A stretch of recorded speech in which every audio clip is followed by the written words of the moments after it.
Hi, it's Joy with Enjoy It Healthy, and today I am going to show you how to make this beautiful sourdough bread. Okay, this recipe makes 2 loaves. You can make one at a time if you want. We're making them in Dutch ovens, and we're making it with my ancient grain flour. So I broke it down into 3 phases. Sourdough can be really intimidating, but it's very easy actually. It's just a little time consuming, but the way I broke it up, you can do it over several days if you want to. This recipe only has 4 ingredients. It's going to be flour, salt, starter, and water. I'm going to assume that you have a healthy starter. I'm not going to really talk much about the starter, and we're going to use it on the rise. If you need more information or more like of a one-on-one tutorial, I do have a traveling cooking class, traveling cooking and baking class. So contact me on my website or email me at info@enjoyithealthy.com. And if you're in the Phoenix area, I can come to you and do sort of a group class. And if you're not in the Phoenix area, or no matter where you are in the world, I can do a class via Zoom. So contact me for more information on that. If you like this video, please give me a thumbs up and subscribe. If you hit the bell and select all, you'll get notifications whenever I post new videos. Okay, let's make some sourdough. So in this large bowl, it's ceramic, I dumped the entire contents of this package. It's my 1,200 gram replacement flour package. I purposely made it that amount for this recipe, in fact. Next, we're going to add 24 grams of sea salt. This is pink Himalayan. And we're going to add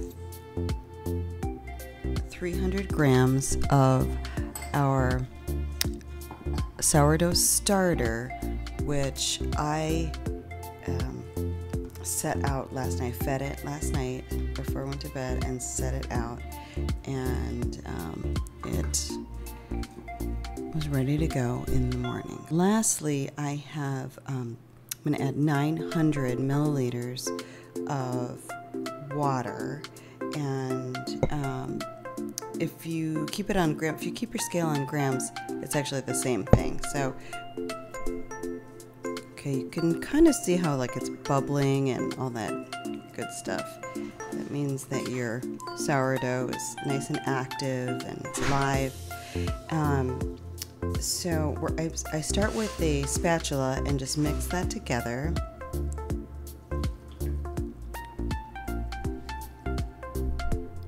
Okay, you can see it's somewhat together at this point, but not, a cohesive dough.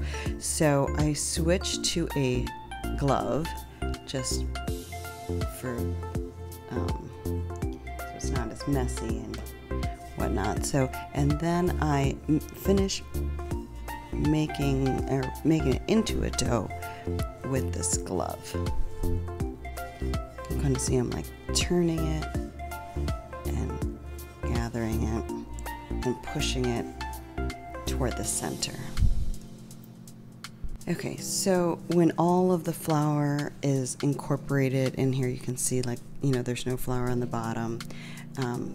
You're kind of done with that first initial stage. Okay, it's sticky. So I scrape some of this off, and then we're going to do this 5 more times. I call it twirling because it's literally just, I sort of twirl this bowl and, grab the outside and push the inside together. So we're going to do this about 5 more times, a minimum of 30 minutes apart. I will set my timer for 30 minutes and do a twirl, cover it back up with a towel, and do that 5 times. If you need to run out, if you're like running an errand and it's you know you're not going to be back for like 2 hours, it's not a big deal. It can sit for 2 hours in between each, but it just extends the amount of time that it will take. So, clean kitchen towel. I'm going to set my glove aside. I'm going to just rinse my glove so I can use it again.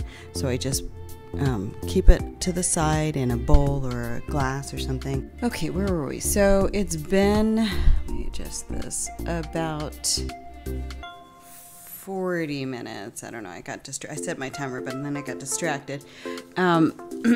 So it's time for our first twirl. Just gonna start at the outside and push in, turn, outside, push in, turn, outside, push in, outside, push in.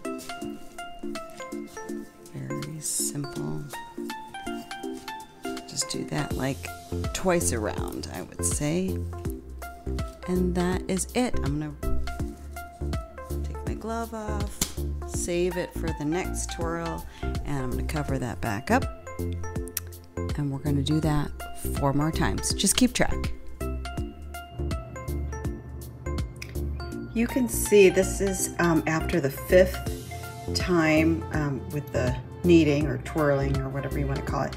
And this is nice and soft, it's smooth, and all we're going to do is put some plastic on top.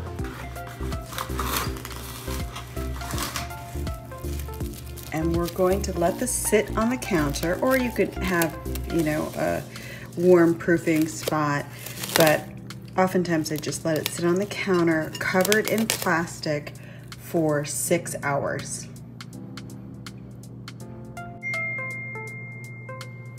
You can see this is kind of like all puffed up, and it's more than doubled.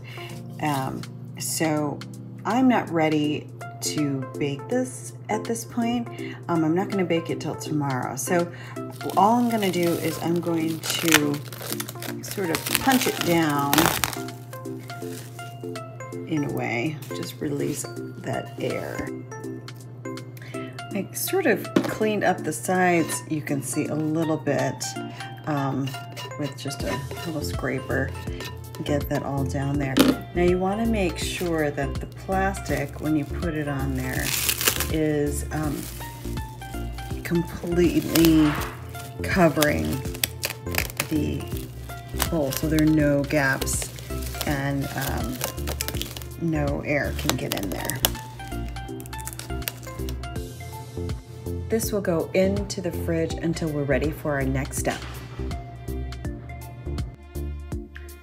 So for this last part, before we bake, the final proofing, I just have 2 bowls here, if you can see, and I've just laid a cloth napkin over top. We're gonna pull that dough out of the refrigerator. It's been in there overnight, and now I'm ready to move on to the final step. So this is what it looks like. It just came out of the fridge. It's really cold, and you can see that it has definitely risen in the refrigerator overnight. So I'm just going to, now this is 2 loaves, and I'm just going to divide this in half, and I'm going to, we'll deflate it when I do this, and then I'm just going to turn it each into a ball, and then I'm just going to place them on our napkins that we prepared in the 2 bowls. I'm sort of take this half, and we're just going to tuck those sides underneath so that we have a nice smooth top. Okay. And then we're going to put that nice side down. This. Let it hang out and do its final thing for a couple of hours, and then that, and then we're going to prepare the oven for baking with our Dutch ovens.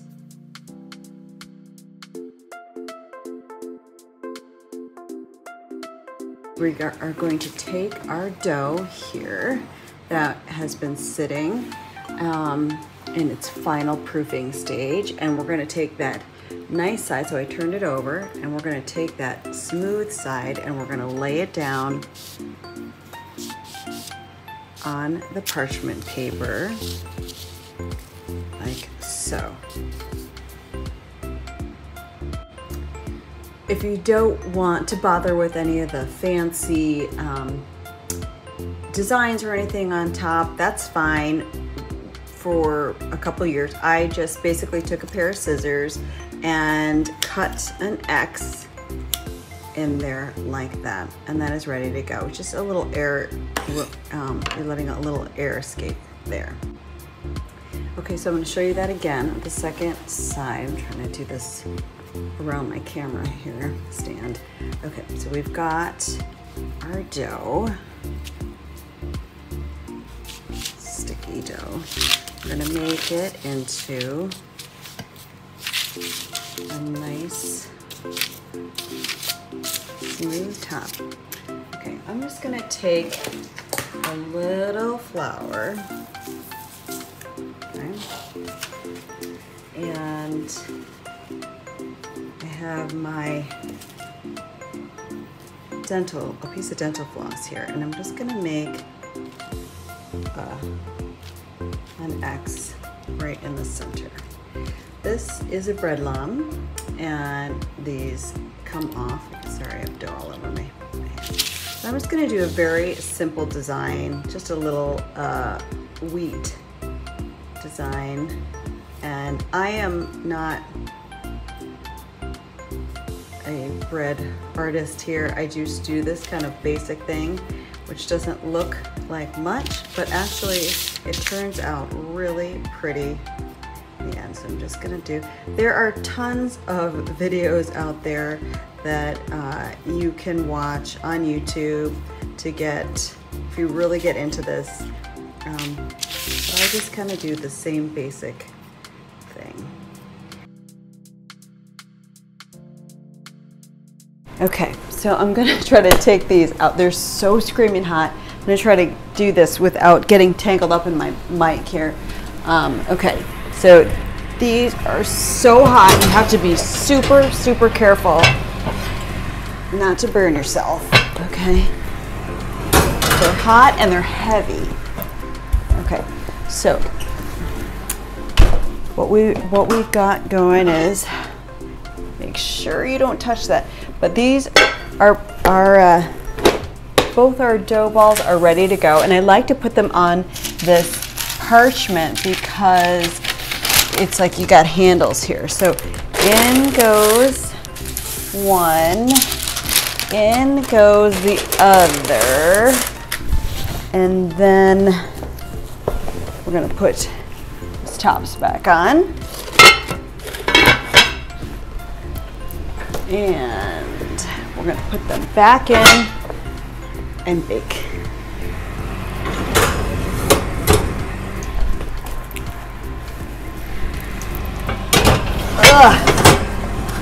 Okay, this first one is gonna bake for about 25 minutes in this oven. My outside ovens, they take 20 minutes. Our timer has gone off, so we're gonna check to see if we're ready to move to the second part of the baking. Let's turn that timer off, and let's see. Yes, okay, so I don't know if you can see that. I'll try to get a picture of it.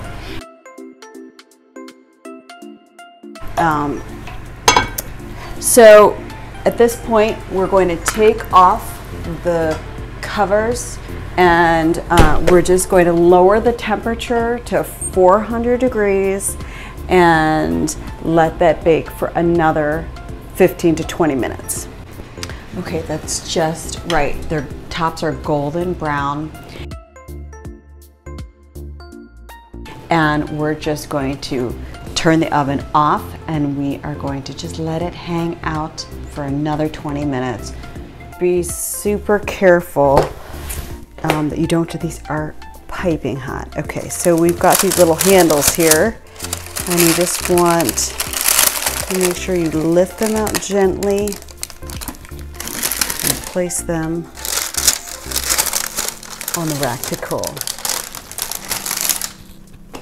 You need to resist the temptation of cutting into them.